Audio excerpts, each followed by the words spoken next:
Salam alaikum. Présentation du logiciel MaCaisse, logiciel de gestion de caisse pour café, restaurant, boulangerie, pâtisserie et snack food. Donc on va vous faire une présentation très sommaire par rapport au logiciel MaCaisse. Donc comme vous pouvez le voir, la démonstration on l'a fait sur un Mac, l'équivalent d'une caisse. Donc, alors, le logiciel principal il se compose d'une partie login. Donc ici, il se log l'utilisateur pour avoir ici les catégories, les produits et les serveurs disponibles. Si je travaille en mode caisse, j'ai les serveurs qui apparaissent ici. Si c'est le serveur qui se connecte directement avec son login ou sa carte RFID, donc il peut se connecter avec sa carte RFID, il atterrit directement sur son espace où il n'a pas les serveurs. Donc ici, on voit le nom du serveur connecté et ici il peut lancer une livraison à domicile en choisissant le livreur qui doit faire la livraison. Donc on peut avoir plusieurs livreurs ici. Alors comme vous pouvez le voir, on a la partie mobile de logiciel qui se trouve sur TDA téléphone Android, compatible avec tous les téléphones Android du marché, Samsung, Haier, Infinix, etc. Donc pour la partie téléphone, le serveur n'a juste à mettre son mot de passe pour avoir l'ensemble des catégories disponibles dans la caisse. Donc si je viens ici, toutes les catégories que je vois ici sont les catégories que je vois dans le téléphone. Donc, si je vais sur boisson et jus, je peux choisir 2 coca par exemple et 2 Futo Temaki. Donc dans le test on a les produits d'un restaurant de chinois, japonais, et ici je peux passer la commande. Ici j'ai le total, 98 dirhams, 2 coca, 2 Temaki. Je peux changer la quantité en modifiant ici la quantité, je mets 5 Temaki. Je peux aussi mettre un message cuisine, donc je mets un message cuisine sans oignon pour les temaki et je valide. Quand je valide, je choisis la table que je veux remplir et j'envoie la commande. Alors, quand j'envoie la commande, automatiquement, j'ai l'imprimante cuisine qui a imprimé ma commande. Donc, 2 Coca-Cola, 5 temaki thon, message cuisine sans oignon. Donc ça, c'est pour l'exemple des PDA par téléphone. Donc ici, j'ai le serveur 1. On voit bien ici le serveur 1 qui est connecté, les catégories et les produits. Donc je me déconnecte comme ça et je peux laisser la place, je peux donner le téléphone à un autre serveur qui peut se connecter avec son mot de passe 01, 02 du serveur 2. Donc là, il est en train de mettre à jour les données du serveur 2.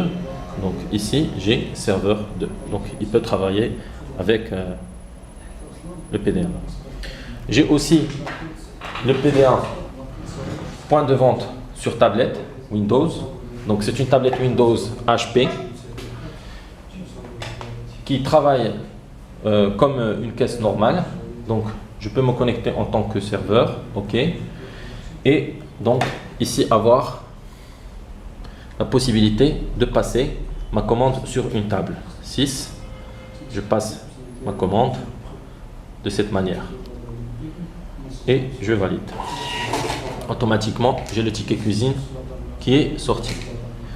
Donc, bien évidemment, la tablette, je peux la transporter avec moi où je veux. Elle est transportable ou je peux la fixer comme terminal point de vente. Je peux la fixer comme terminal point de vente dans un lieu. Alors, par rapport à la caisse principale, ici, dans la caisse principale, toutes les commandes que je viens de passer par tablette ou par téléphone, ils sont enregistrés dans la caisse principale, c'est-à-dire la caisse où vont être effectués les paiements.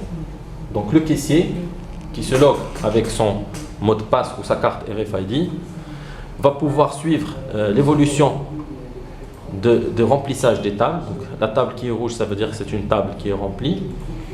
Et il peut donc la payer en utilisant le bouton payer. Ici. Automatiquement, j'ai le ticket de caisse qui sort pour le paiement de la table, avec toutes les informations qu'il faut, nom du serveur, heure, numéro de table, date, etc. Concernant les options du logiciel, pour cette vidéo sommaire, nous allons juste faire un tour rapide de toutes les options qu'on a. Dans la section gestion des produits, on peut rajouter les produits, les modifier leur prix. On peut aussi, par exemple pour la catégorie salade,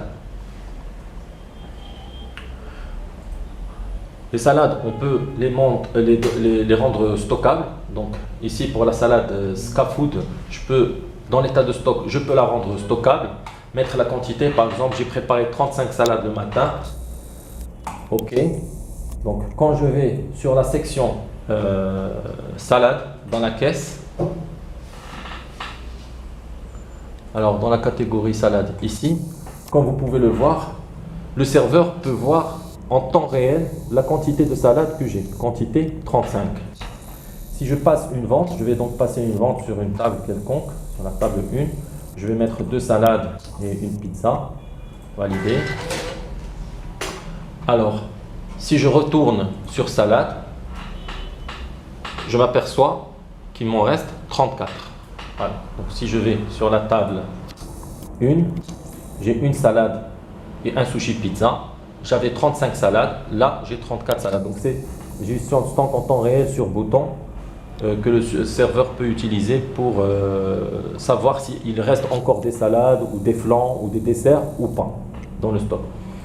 Alors pour terminer, ici je peux gérer les messages cuisine. Je peux auto-enregistrer tous les messages cuisine qui doivent sortir par rapport aux catégories. Donc je peux attribuer sans moutarde et sans ketchup pour la catégorie sandwich, et je peux attribuer un sucre ou 2 sucres pour la catégorie boisson chaude, pour avoir des messages cuisine prédéfinis.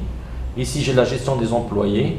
Chaque serveur, je peux lui attribuer les tables autorisées et les tables non autorisées. Donc les tables autorisées, il les verra, et les tables non autorisées, il ne les verra pas.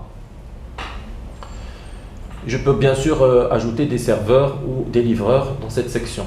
Dans la section gestion des clients, c'est une section qui sort automatiquement quand je fais la livraison à domicile. L'information de société me permet de mettre les informations qui seront dans le ticket de caisse. Gérer mes ventes est la section qui me permet de suivre mes ventes. Donc j'ai 3 rapports que j'imprime. La vente caisse, j'imprime la vente caisse, me donne la recette par serveur avec les 2 dates jusqu'à 3 h du matin. Et là j'ai le total du serveur 1 et le total du serveur 2 et le total principal. Après j'ai le rapport Z que je peux imprimer aussi. Le rapport Z me donne le total par produit, donc 5 maquis saumon, 6, etc. Et j'ai le rapport par commission serveur. Si vous travaillez en donnant des commissions serveurs, ils seront calculés automatiquement. Pour mettre les commissions serveurs dans les fiches articles, il faut simplement arriver sur une fiche article ici et spécifier la commission serveur que je vais attribuer au serveur. Donc pour retourner à la gestion des ventes, je peux bien évidemment avoir le total par catégorie que je peux soit imprimer, soit exporter vers fichier Excel. Donc, pour chaque catégorie, je sais les quantités vendues et les prix, et je peux filtrer par date. Donc je peux filtrer par date pour voir les ventes par date et que je peux exporter vers fichier Excel.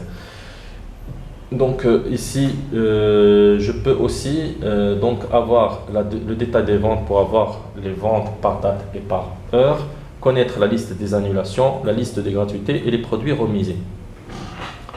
La gestion des espaces, ici je crée donc la gestion des espaces pour la section des tables. Le plan de table, je peux ici modifier à volonté, ajouter des tables, modifier la disposition des tables pour changer leur disposition, donc de manière libre. Dans la section supprimer les ventes, c'est pour remettre à zéro la caisse tactile. La gestion des imprimantes, ici je peux rajouter mes imprimantes cuisine, que ce soit des imprimantes COM ou des imprimantes réseau. La dépense, je peux aussi ici ajouter les dépenses de la journée ou du mois qui sortiront automatiquement dans le rapport Z. Si j'achète des fournitures pour le restaurant, le café, les bouteilles à gaz, etc. Pour la configuration générale, je peux mettre mon logiciel en mode café sans la gestion de table, en mode restaurant avec la gestion de table, en mode fast food en travaillant en mode sur place ou à emporter et en mode boulangerie. Ce mode boulangerie contient deux modes, soit je travaille soit par carte, par commande qui sont enregistrées dans des cartes RFID, ou bien je travaille avec ticket de caisse ou sans ticket de caisse. Pour les baguettes, on ne sort pas les tickets de caisse, donc dans le mode boulangerie, j'ai ce mode-là. Donc ici, j'ai pas mal de choses que je peux changer, comme le numéro de ticket, si je veux l'afficher ou pas, le nombre de tickets clients, le nombre de tickets que le livreur doit sortir, l'impression du ticket en mode restaurant, s'il doit sortir au début de la vente ou à la fin de la vente. Je passe à la section mode de travail. Ici, je peux utiliser une fonctionnalité que j'appelle l'open et le close case, que je peux utiliser pour savoir à quelle heure j'ai ouvert la caisse et à quelle heure j'ai fermé la caisse pour connaître le chiffre d'affaires par gérant. La gestion de monnaie pour avoir la plateforme qui me gère la gestion de monnaie pour chaque vente. Si je dois ouvrir le tiroir après chaque vente. Si je donne l'autorisation au serveur de transférer et de diviser la table, si je donne le droit au serveur de payer une table, si je donne le droit au serveur d'enregistrer une commande à emporter, et si je veux ou pas travailler avec le mode livreur, oui ou non. Donc ici, on règle les informations techniques de l'imprimante principale ainsi que l'afficheur client. Au niveau sécurité, j'ai pas mal d'options qui me permettent de mettre des mots de passe pour la section réglage, pour l'annulation des commandes, pour la gratuité des commandes, autoriser l'impression de tickets sans vente, etc. Et l'originalité de notre logiciel, c'est qu'il permet d'avoir un système caisse. Ce système caisse, il permet de dire à la caisse à quelle heure sa journée de travail se termine.